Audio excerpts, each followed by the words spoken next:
Have you ever been crazy about somebody enough that you let them back in and let them back in? Yeah, I've done that. Yep. Okay, so here's what happened to me, and of course, this is all on me. So I met a guy, and we didn't quite have like chemistry, but we had this like mixed, like mystical connection that I just was really drawn to this person, and then just intellectually and somewhat spiritually, like we just had some other connections going. Of course I'm gonna like date this guy. Just because we don't have immediate chemistry, that's not a reason to not pursue something that's potentially really good. And we became really good friends.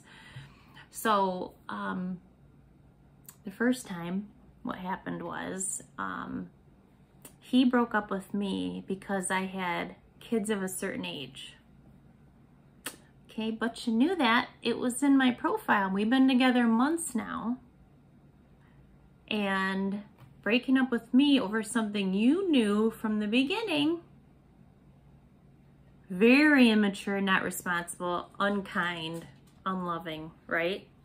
In love with me, but doesn't want to be with someone with this age kids. Well, and I've also demonstrated too in those months how I can work his schedule, my kids, my schedule, my work, his events, how we can work all that out, how well it's going.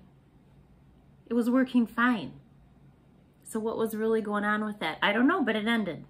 That was that. Okay, so he comes back to me because we had all these great connections, and it's honestly, it's really hard to find those kinds of things. Okay, second time. We're dating, things are going great, things are fine.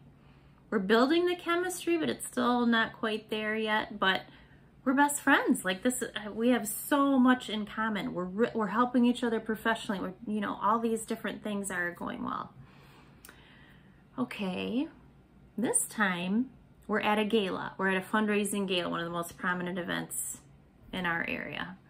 And he's not himself. Okay, so we talk about it. We're in the car on the way home, and he says, something in my life's gone wrong. It has nothing to do with you, but I can't process it and give my best to you and be in this relationship, so we have to end it.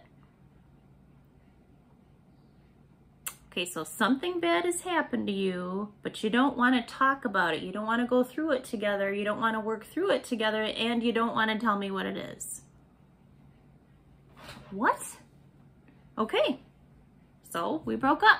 Whatever, some people can't handle life's curveballs. I mean, we're all thrown them all the time. I mean, really? This guy's an executive, you guys. Like, what? You can't manage this? Again, bullet dodged. He comes back to me again, and yes, I took him back again. And he explained to me that his ex-girlfriend had done a lot of fishy things. He had to get law enforcement involved, an attorney, you know, it was a very complicated situation. Okay, so what? Why couldn't we be together while you go through that? Okay, so now I don't have any trust, right? We're back together now for the third time. Do I still have all these feelings of connections? Yes, but I have a different lens on, right? Because he's left me now twice for ridiculous reasons, in my opinion, ridiculous reasons. First of all, a successful couple can go through anything together, and you knew I had kids. So yeah, there is a lot of signs of emotional immaturity going on, and there's many others that I'm not telling you about. But I stayed with him because that mystical connection thing that you have with someone. So then I ended it, and he did come back to me a couple more times, and we tried just to be friends. I mean, if you take the romantic part out of it, then there's no leaving, abandoning, there's no, then you're just friends in and out of friendship, you know, whenever you want to be. There's no attachment involved, so that whatever happens in life, then he could navigate that more easily. So we tried friendship, and that was fine. Here's what started happening now. Every time he got a girlfriend, he ditched me, abandoned me again.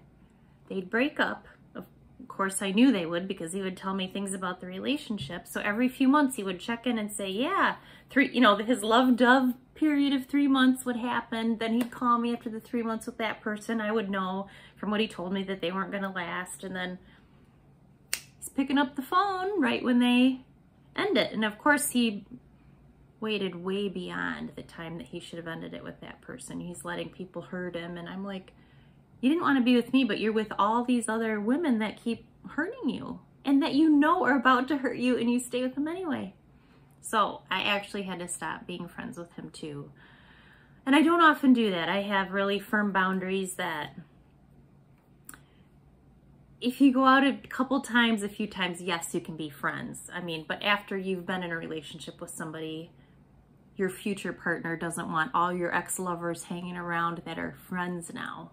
Yeah, that's not good form. Just don't do that. You need to let people go. So anyways, I said, okay, you were my one exception. You were the one friend that I kept. And yeah, I had to let him go. I had to follow my own rules. I mean, because with him, he couldn't manage just the friendship with me. So that had to go. Good luck, guys.